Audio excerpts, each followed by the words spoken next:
is Local Edition. I'm Brad Pomerance in the Inland Empire today, joined by Kevin Jeffries. He is a member of the Board of Supervisors in Riverside County, and we are all mourning the tragic, unexpected loss of John Benoit, a member of your board.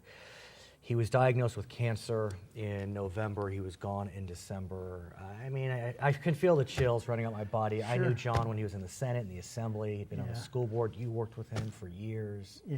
Devastating.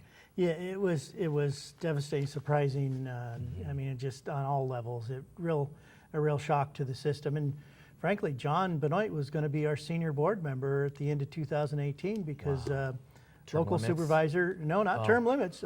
Local supervisor John Tavoloni is not running again, and Supervisor Marion Ashley is not running again in 18. So he was going to be our young, he was going to be our 64. Senior. Yeah, I 64. mean, a young man. Yeah. He died, I guess, a day short of his birthday. Yeah. And what's really sad and a little creepy, I have to admit, he became a board member because his predecessor passed away, Roy Wilson. Right, yeah. And so I don't want to get into all these conspiracies. But my point is that Riverside County has had loss. I mean, there's been a few losses in the last few years. I mean, two beloved men that were really icons. Yeah. In the Coachella Valley and Riverside definitely County. Coachella Valley running the show down there. Yeah. And so, how is the board doing? The four of you are still there. Real camaraderie amongst the five of you, and so it's got to be a little hard. It is. I mean, look, the governor's going to make the decision on who the replacement is. We don't get to decide that. We don't, and the governor doesn't really ask us our opinion too much. So if he does, we'll be happy to share it. But John apparently suggested to the governor in a private written letter who his potential replacements should be, and we don't know who that is. That's private. We can't disclose that. But previously when Roy Wilson was there, he sent a letter to the governor before his passing recommending that John Benoit be his replacement. So will Governor Brown follow that or not? And what's interesting is Governor Brown recently had the opportunity to appoint a member because Jeff Stone became a member of the state Senate, and he appointed Chuck Wilson. Washington, thank you for the correction.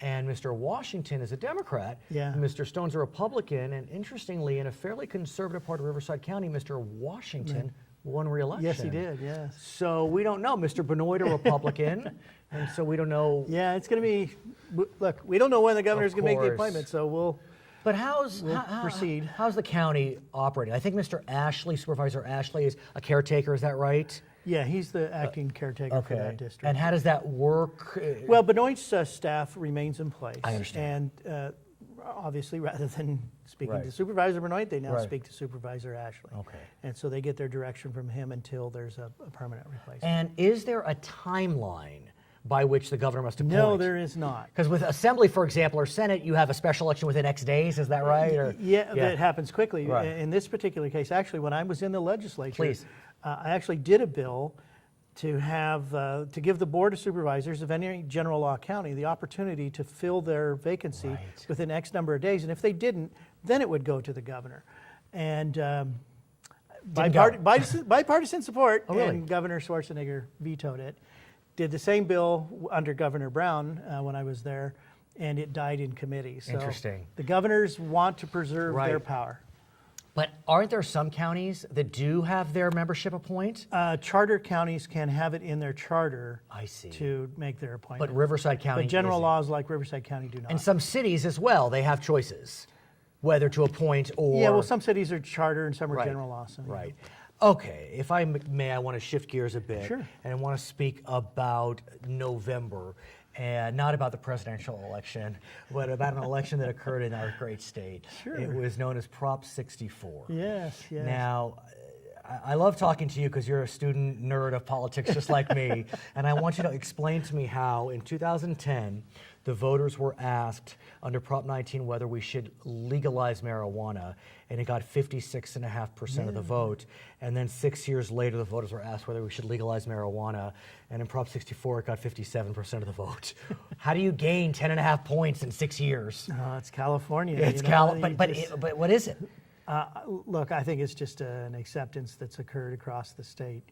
I'm not a big fan of recreational marijuana. I see the medicinal value of it, but it's here.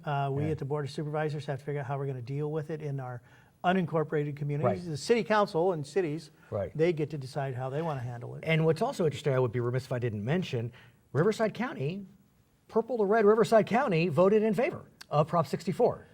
I mean, about 53% of Yeah, your voters yeah, said yes. yeah. Was that a surprise to you?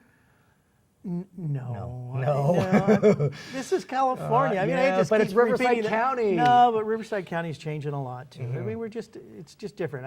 I have family in Idaho, much more conservative state. Right. You know, just whole different ball game there. And California, just we're our own nation. Right. Basically. Now, you represent, I believe, a district that has a good percentage of unincorporated area. Is that right? Yeah, between Riverside, because I have about 3/4 of Riverside. Of the between city. Riverside and my closest city would be Lake Elsinore. All of that is unincorporated lands.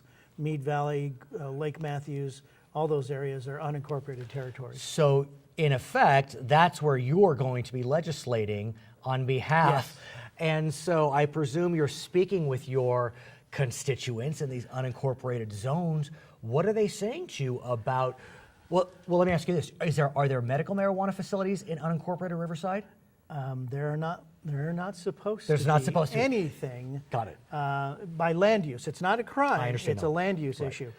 Where I live in the unincorporated areas, Right. I have 5 illegal dispensaries within a mile of my home. Can you do something about it, Supervisor Kevin Jeffries? You could. You think?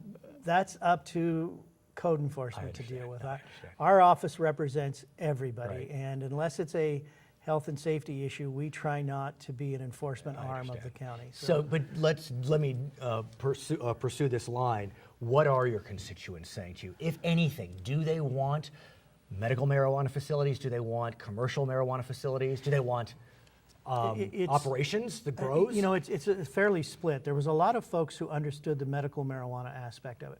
They've had relatives, they've had family members, they have people, friends who have had cancer treatments and other treatments where Sure. they've actually seen the benefit of the medical marijuana, and I actually understood that. Mm-hmm. The recreational aspect of it, it's a pretty split Right. between the communities. So we at the county level, we're going to be holding a workshop to start addressing how the county's going to deal with this, because we're going to be responding to it. In 2018 is when it's become Right. fully legal.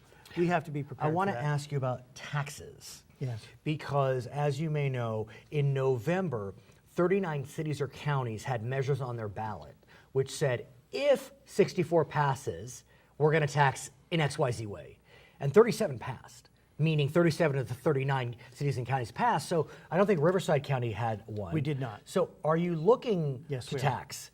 What does that look like? We don't know, because we know our county agencies are going to have cost obligations and enforcement and treatment issues, so we need to at least recover what we're going to be spending. Are you going to talk about in the upcoming workshop operational issues? Because in November, 19 cities or counties had measures on their ballot which said, do you want to allow grows, cultivation? Only 8 passed.